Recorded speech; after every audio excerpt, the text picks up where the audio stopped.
quinzaine de terroristes ont été mis hors d'état de nuire ce mercredi 14 février 2024, suite à des renseignements transmis par les forces armées maliennes, FAMA. Cette information a été officiellement confirmée dans un communiqué publié le jeudi 15 février 2024 par la Direction de l'information et des relations publiques des armées, DIRPA. Selon ce communiqué, les femmes ont détecté un groupe armé terroriste dirigé par le criminel Alagirba, dans la matinée du 14 février 2024.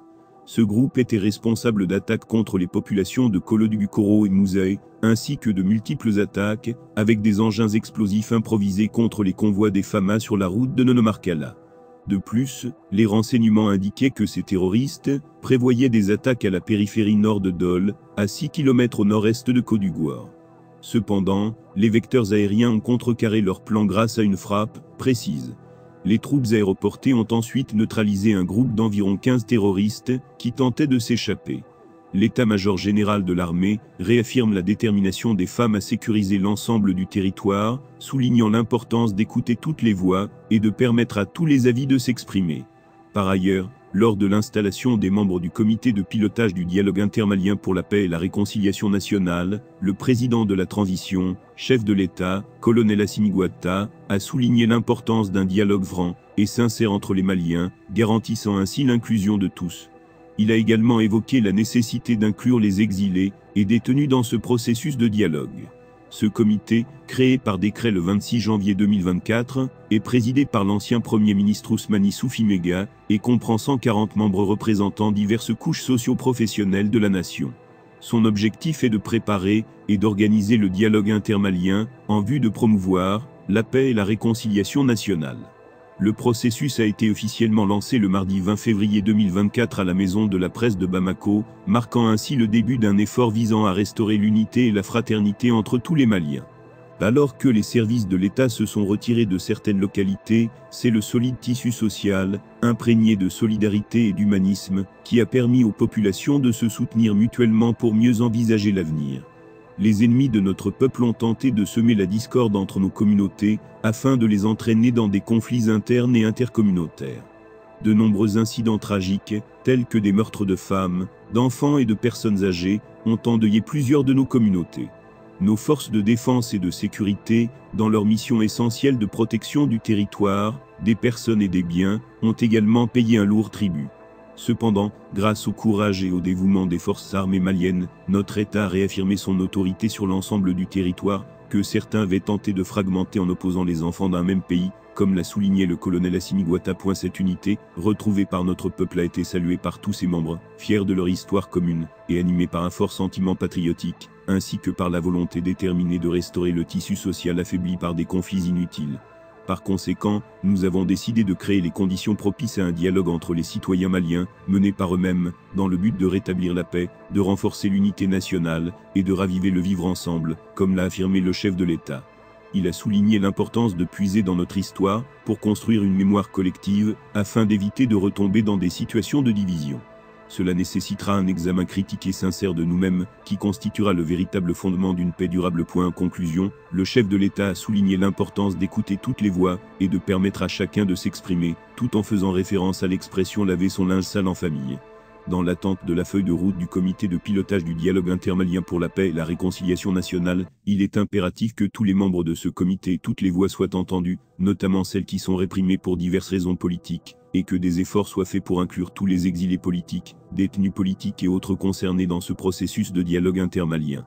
C'est à travers ce dialogue entre Maliens que des compromis pourront être trouvés, et que la paix et la réconciliation nationale, essentielles à la stabilité politique, pourront être réalisées.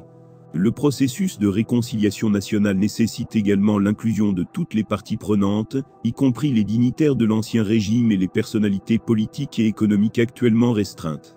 Des figures telles que War Mariko, président du parti Sadi, Tiéan Ubé Coulibaly, président du parti UDD et ancien ministre, Karim Keita, fils de l'ancien président et ancien député, Boubou Cissé, ancien premier ministre, Mamadou Diaradi Igor, ancien ministre, et Baba Liba, ancien PDG de la Banque malienne de solidarité, ainsi que des opérateurs économiques comme Mohamed Ganiassi, Amadou Kumanoun, Kumassu Diaby et Mamadou Lamine Akité, doivent être pris en compte dans ce processus où il est impératif que le dialogue intermalien, dirigé par le colonel Assimi Goïta, facilite le retour de tous les exilés exilés politiques, et la résolution des cas des prisonniers politiques, dont certains sont détenus depuis plus de 2 ans. Il est essentiel que tous les Maliens se mobilisent pour cette union sacrée, afin de permettre au Mali de retrouver sa place dans la communauté internationale. Fin de compte, la réussite de cette transition est cruciale pour l'avenir du Mali. Si elle échoue, le pays risque de s'enfoncer davantage, voire de disparaître de la scène mondiale. Mais si elle est menée à bien, elle permettra à la nation malienne d'émerger plus forte que jamais. La responsabilité incombe désormais aux membres du comité de pilotage du dialogue intermalien pour la paix et la réconciliation nationale de prendre les mesures nécessaires pour assurer le succès de ce processus et garantir un avenir stable et prospère pour le Mali et ses citoyens. Une quinzaine de terroristes ont été neutralisés le mercredi 14 février 2024, suite à des renseignements fournis par les forces armées maliennes, FAMA. Cette information a été confirmée dans un communiqué signé le jeudi 15 février 2024 par la Direction de l'information et des relations publiques des armées, DIRPA. Les FAMA ont détecté un groupe armé terroriste dirigé par le criminel Alagirba, dans la matinée du 14 février 2024, responsable d'attaques contre les populations de Kolodugukoro et Mouzaï, ainsi que d'attaques contre les convois des FAMA sur la route Nonomarkala. Les forces aériennes ont mis fin au projet de ces terroristes par une frappe chirurgicale bien ciblée. Les troupes aéroportées ont ensuite neutralisé précisément un groupe d'environ 15 terroristes qui tentaient de s'échapper après une fouille minutieuse de la zone.